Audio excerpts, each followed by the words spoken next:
Umugoroba mwiza mwese kuri inshuti banywanyi b'ibiganiro byacu hano kuri Burundi News TV, ndongeye ndabahaye ikaze ndanabahaye mwiriwe aho muherereye hose hirya no hino ku isi mu makuru akomeye cyane ariko aravugwa muri uyu mugoroba, amakuru asoza ayiriwe avugwa nyine kuri uyu wa kane itariki 15 z'ukwezi kwa Myandagaro mu mwaka wa 2024, aho tugiye kugoroka ku makuru akomeye cyane, amakuru ateye ubwoba, amakuru yongeye gukura imitima abanyagihugu nga mu gihugu cacu cy'u Burundi, amakuru akomeje kugenda atuma abantu benshi batemba amarira ku maso, abakomeje kugenda basaba nyiricubero Evariste Ndayishimiye kuba yogira ikigongwe nyuma y'ivyamaze kugenda biratangazwa, ndetse n'amakuru akomeje kugenda n'ubundi akomeje kugenda aravugwa. Hari amakuru akomeje kugenda avugwa kuri General Guillaume Bunyoni ndetse n'andi yose ariko aravugwa hirya no hino ku isi. Reka nkubwire yuko turaza kugenda tuyabagarukiraho ndetse twibanda ku ngingo nkuru zikomeje kugenda ziravugwa, arizo izi ngizi turaza kwibandaho nyine. Muri ico gihugu c'u Burundi rero nkuko bikomeje kugenda bivugwa, aho General Guillaume Bunyoni afungiwe muri ngereza nkuru ya Gitega, amakuru avuga yuko nyine amakuru akomeza kugenda adushikaho nyine avuga yuko ubuzima bwiwe bwongeye kumera nabi cane nyuma yuko amaze kugenda kubagurwa cane na bamwe mu bashejwe gucungerera iyo mbohe nyine, nyuma yuko hari amakuru y'ibanga yoba yarashyizwe ahagaragara, akaba yarayabwiye umukobwa wiwe nyine nkuko amakuru dufise akomeza kugenda atugeraho abivuga. Bivugwa yuko nyine yoba yaragerageje kuba yavugana n'umukobwa wiwe witwa Darirene Bunyoni, akaba yaramubwiye akamaramaza ndetse n'ibibazo bigiye bitandukanye asanzwe afise, ndetse yanahuye nabyo byakomeje kugenda biragarukaho mu minsi iheze, akare bimwe mu bintu byotumye yongera kugenda afatwa nabi cyane, ndetse bikaba biriko biramufatanya n'indwara ziwe. Byatumye rero bamwe mu bategetsi bagiye batandukanye cane Reverien Ndikuriyo usanzwe arongoye umugambwe uri ku butegetsi uzwi nka CNDD-FDD, avuga yuko ibirimo birakogwa ndetse n'iyicarubozo ririmo rirakorerwa General Guillaume Bunyoni wari usanzwe ari n'umunywanyi wiwe ngo nawe ubwe atagemera, akaba yavuze yuko uko byogenda kose nyiricubahiro Evariste Ndayishimiye agomba guhindura ibintu ndetse akagira ibyo ahindura, ndetse ubugome asanzwe nafise bukoba bwogabanyuka. Ibingibi rero bikaba bivugwa yuko ngo byotumye haza kugaruka imihari cyangwa se kutumvikana hagati y'abategetsi bwombi ngaha mu gihugu c'u Burundi, nkuko bikomeje kugenda bigaragara cyangwa se nkuko bikomeje kugenda bivugwa. Turaza kandi kugaruka ku makuru kandi yakomeje kugenda haranavugwa abarenga 40,000 bamaze kugwa mu ntambara ibera muri Gaza.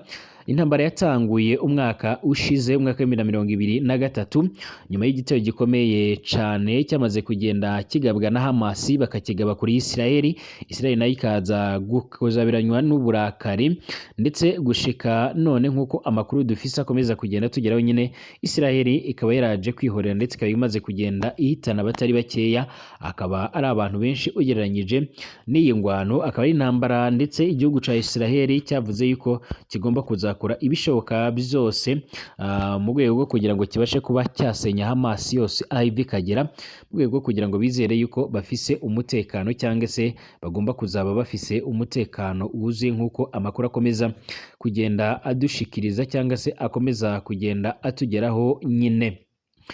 Nyuma yuko rero hano muri Kongo rero hakomeje kugenda hagaragara ibibazo bigiye bitandukanye cyangwa se ibibazo bigiye bitandukanye cyane by'intambara bikomeje kugenda biraba. Hari ibiganiro biteganyijwe, ariko kandi bamwe mu bategetsi bagiye batandukanye cyane abategetsi nga mu gihugu cy'u Rwanda bakomeje kugenda bavuga yuko ibikomeje kugenda bibera hano muri Repubulika Iharanira Intwaro Rusange ya Kongo, ibibazo bigiye bitandukanye bigendanye n'umutekano muke ngo byose biterwa n'imiyoborere mibi, akaba ari imiyoborere yongeye kwimika FDLR isanzwe ari umuhari wagize uruhare mu mateka mabi yaranze igihugu cy'u Rwanda, ndetse abo banagize uruhare muri jenoside yakorewe abatutsi nga mu Rwanda mu mwaka wa 1994. Ibi byose akaba ari bimwe mu bintu byakomeje kugenda bituma umubano w'ico gihugu cy'u Rwanda ndetse na Kongo ukomeza kugenda uzamba. Ikaze rero mu makuru akomeje kugenda aravugwa muri uyu mugoroba, amakuru akomeye cyane rero asozo ayiriwe avugwa. Ndabaramukije mwese banywanyi b'ibiganiro byacu muherereye hirya no hino ku isi, abadukurikira bari ngaha mu gihugu cacu cy'u Burundi, mu ntara zigiye zitandukanye mu makomine agiye atandukanye. Mwese tubahaye wiriwe neza cange waramutse canga umugoroba mwiza n'igicamunsi ciza bitewe naho uherereye. Mwese mukomeze guhigwa mu byo murimo gukora byose, abadukurikira kandi muri mu bihugu bigiye bitandukanye ku mugabane wa Afrika, ku mugabane w'Uburayi, Asia, Australia, Amerika ndetse n'ahandi hose. Mwese tubifurije kumererwa neza cane kandi tubifurije amahoro y'Imana cane, ni nako tubahaye ikaze. Hari ubwa mbere ushitse ngaha rero kabyo ndahanditse sabone kugira ngo ucuraronka amakuru n'ibiganiro byacu mu buryo bworoshe cane, dore ko twibanda ku makuru aba ariko aravugwa mu bigendanye n'umutekano, politike, diplomasi ndetse n'ibindi bigiye bitandukanye. Ikaze tuyatangurire ngaha mu gihugu cacu c'u Burundi. Inkuru ikomeje kugenda iravugwa hirya no hino, inkuru ikomeje kugenda irariza abatari bakeya, bamwe bakaba barize bahogoye banihanaguye. N'ubuzima bukomeje kugenda bujya hawe cyane bwa General ari Guillaume Bunyoni wahoze ari minisitiri w'intebe ngaha mu gihugu c'u Burundi, ariko kandi akaba yarabaye n'umuyobozi wa polisi. Amakuru dufise rero atari ivumbi kuko rwose akomeza kugenda aradusumira, nuko ubuzima bwe bwongeye kujya habi cyane nyuma y'amategeko aturutse kwa nyiricubahiro Evariste Ndayishimiye yavugaga yuko nyine ngo uyu mugabo yaba agomba kuzojya arakubagurwa ku buryo bukomeye cyane, ku buryo bishobora kuba byonamuviramo urupfu isaha ku isaha. Amakuru rero adafise ivumbi twamaze kugenda turatahura nyine nuko umwe mu bacungera iryo bohero aboheyemo nyine bavuga yuko aribo bari kugenda bamugiriye ikigongwe, ngo naho ubundi yaba ageze ku munota wa nyuma. Impamvu ya byose ndetse n'intandaro ya byose ni amakuru yaba yarabwiye umukobwa wiwe nyine nk'uko natanguye mbivuga, akaba yaramubwiye amabanga ndetse n'agahinda k'ibyamubayeho ubwo ubwo byavugaga yuko yoba yarashimuswe, cyangwa ubwo byavugaga yuko yoba yaratorotse ingereza yiwe cyangwa se ibohero ryiwe. Ico gihe havuzwe amakuru menshi cyane agiye atandukanye, bamwe bavuga yuko yoba yarasohotse ibohero agiye kwivuriza mu bitaro bya Cira, ariko kandi abandi bavuga yuko yoba yarahungiye mu gihugu c'u Burusiya kwa Perezida Vladimir Putin, ariko nyuma yaho biza kumenyekana neza yuko yoba yaragaruwe muri iryo bohero. Amakuru rero dusumira avuga yuko mu gihe byavugwaga yuko yoba yaratorotse ari umugambi mubisha watanguwe na leta, ndetse mu rwego rwo kugira ngo babashe kuba bomujyana ahantu bamukubagure ndetse bamugirire nabi ku buryo bishobora kuba byonamuviramo urupfu. General Neva rero ngo yaba yifuza kuzobona ikiziga cya General Guillaume Bunyoni ngo wagerageje ko yomuhiga ndetse no kuba yomuhitana, ariko kandi amakuru dufise ngo nuko General Neva ngo yaba yifuza ko ibyo bintu byozobaho, ariko kandi ku buryo ata muntu n'umwe uzoca amenya yuko yoba yarabigizemo uruhare. Akaba ariyo mpamvu rero akomeje kugenda akoresha bamwe mu bayobozi bagiye batandukanye, aho hari n'amategeko akomeye cyane yavuye hejuru mu gihugu c'u Burundi, akaba akomeje kugenda aragera kuri iyi ngereza nyine.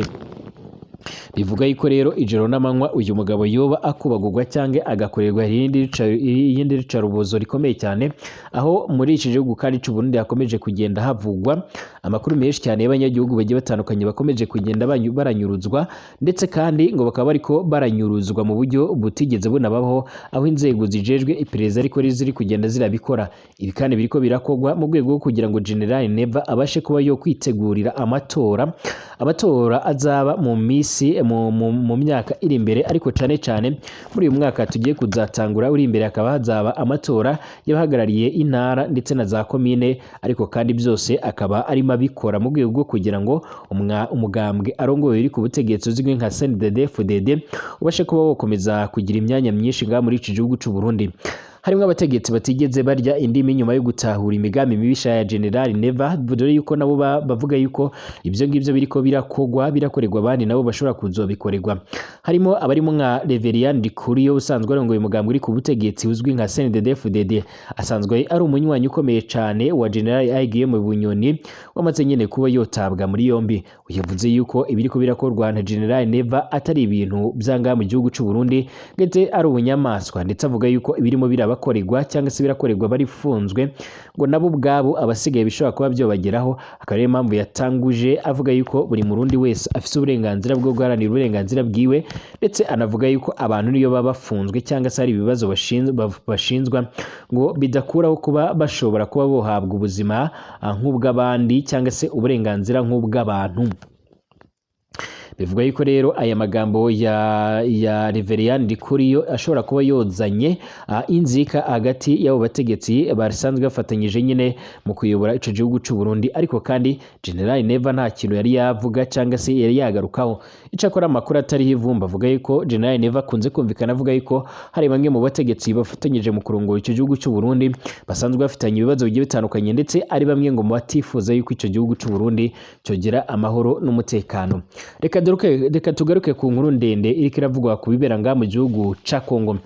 N'umwanditsi nibikubiye rero muri iyi nkuru cyane n'ibitekerezo bwite bya Michel Rubina, inzobere mu bya diplomasi ndetse n'igisirikare, akaba yaranakoze muri Ministeri y'Ingabo ya Amerika Pentagon. Igitekerezo rero cyasohotse bwa mbere muri National Security Journal mu rurimi rw'icyongereza, gihindurwa mu Kinyarwanda nyine n'ibitangazamakuru bigiye bitandukanye, ariko nkatwe nk'abarundi natwe tukaba twifuje yuko nyine iyi nkuru twayibashikiriza mu Kirundi no mu Kinyarwanda kugira ngo mubashe kuba mwomenya neza ibintu bikomeje kugenda aho bigana.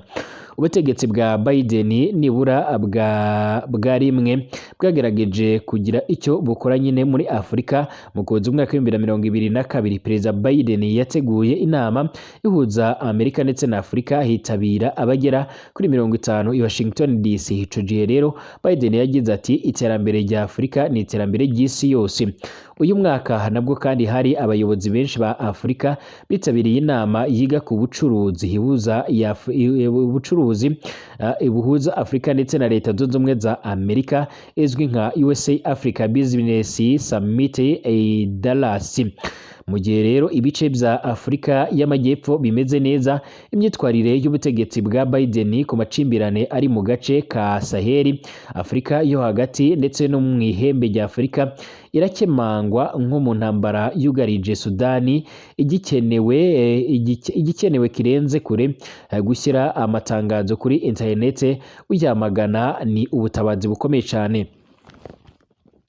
Kenshi urwego rwa Amerika kandi rushinzwe ububanyi n'amahanga rukunze kugendera kuri politike zidashinga canga zataye igihe, ruzikuye n'ubundi ku bayobozi bazihodzemo canke abadiplomate batakiri mu mirimo kabone, n'ubwo nyine izo politike zaba zarabaye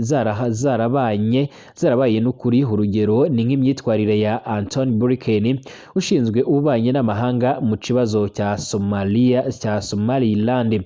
Imyitwarire ya Amerika kandi mu kibazo cyo mu burasirazuba bwa ADC nayo ntaho itaniye n'ibyo twavugaga, nk'uko nyine nta musaruro itanga. Ahangaha turavuga ku kibazo c'umutwe wa M23 wavutse mu mwaka wa 2012 biturutse ku kuba Repubulika Iharanira Intwaro Rusange ya Kongo yaranze gushyira mu bikorwa amasezerano basinyanye muri Werurwe umwaka wa 2009. Uko kwigaragambya rero kw'abagize uwo mutwe nyine kwavutse intambara igamije gusaba ko hobaho imiyoborere myiza ndetse na demokarasi muri ico gihugu. Abanenga uwo mutwe rero bavuga yuko nawo ugira uruhare mu guhonyora uburenganzira bw'iciramwa muntu.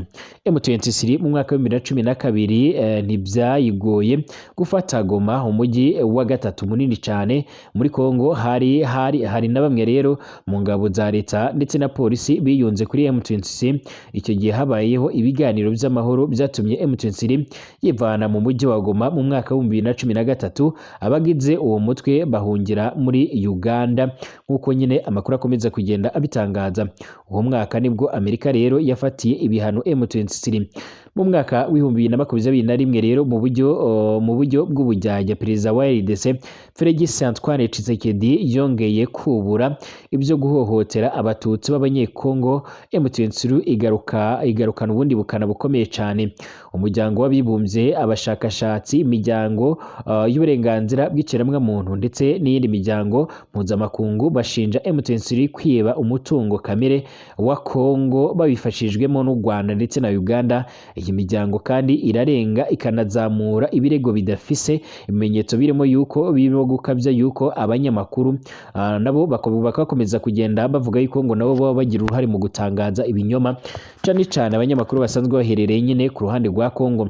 Nubwo bimeze gutyo kandi leta ya Amerika ikomeje kurunda ibihano kuri M23 ndetse inshuro nyinshi cyane Blinken yagiye yumvikana yamagana uyu muhari. Uko iminsi ishira kandi indi gataha leta ya Amerika bigenda bigaragara yuko yibeshye. Tshisekedi numwe rero mu bayobozi bamunzwe na ruswa ku isi mu gihe ibikorwa remezo yasanze n'ubundi mu gihugu hirya no hino birushaho n'ubundi kwangirika. Tshisekedi we arushaho kandi gukira, amafaranga amaze kunyerezwa ku butegetsi bwiwe arusha ubwinshi ayo ico gihugu kimaze guhabwa nk'inguzanyo y'ikigega mpuzamahanga cy'imari FMF. Umugwa mukuru Kinshasa rero warashize, indi mijyi nka Goma yo iri habi cane, nta mihanda mizima, nta suku n'isukura, amazi n'umuriro w'amashanyarazi byanashobokaga yuko kandi ariyo mpamvu abanyekongo benshi cyane bari kwinjirira muri M23 ku bwinshi, nyuma yuko uyu muhari ukomeje kugenda utangaza neza yuko mu gihe uzoba warafashe igihugu bizotanga indi sura nziza, ndetse bakaba banavuga yuko bishobora kuzohindura ibintu nk'uko amakuru akomeza kugenda aradusumira. Nyuma y'imisi rero igiye itandukanye, abantu benshi bakomeje kugenda bakora inkuru zicukumbuye, bamwe burira imisozi ndetse n'amashamba bagera n'ubundi mu burasirazuba bw'ico gihugu cya Kongo, bamara ibyumweru mu bice bigenzurwa na M23 bajya ahabera imigwano, ariko kandi bagenda baganira n'abantu bagiye batandukanye. Ibyo bibaniye n'amaso yabo bitandukanye rero nibyo bagiye babwirwa n'abayobozi baba i Washington DC ndetse n'ababa i Kinshasa. Ikintu gitangaje kuri M23 ni uburyo rero aho iri hatuje cyane.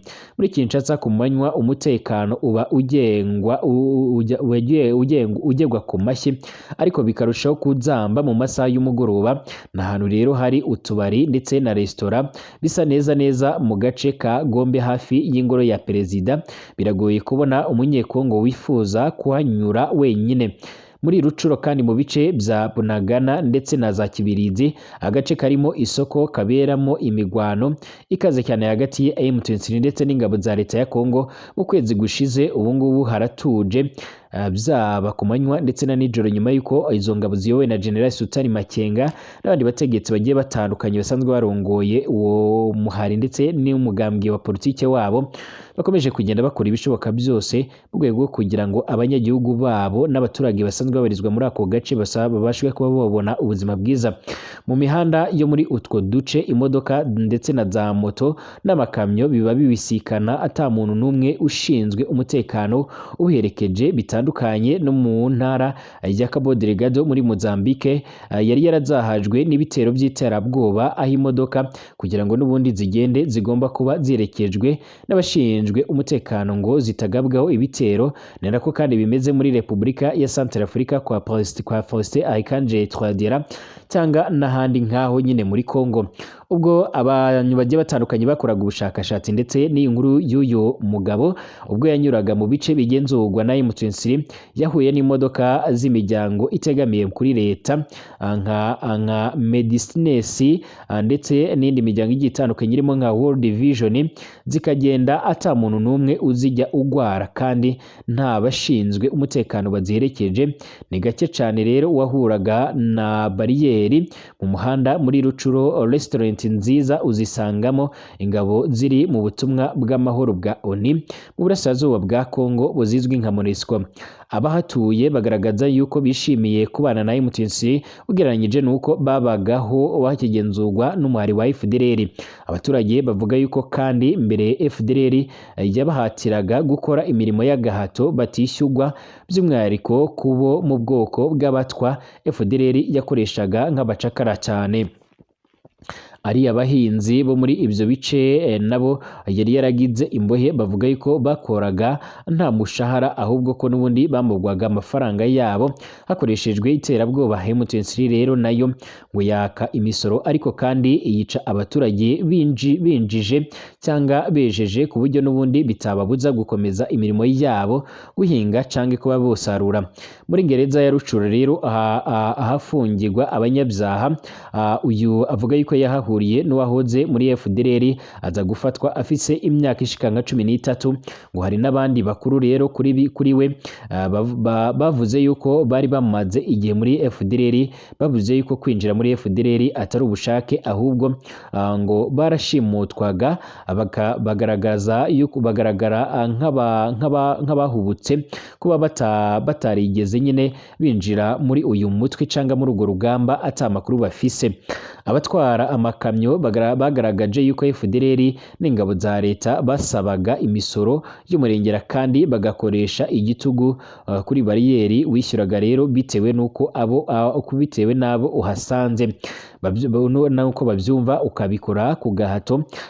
Abacuruzi bavuga yuko rero n'ubu bakishyura ariko kandi imisoro itandukanye nuko yari yarashyizweho uburyo rero wishyura rimwe ugaca mu bice byose bigenzurwa na M23 ata wundi muntu nyine wongeye kuba iyo guhagarika.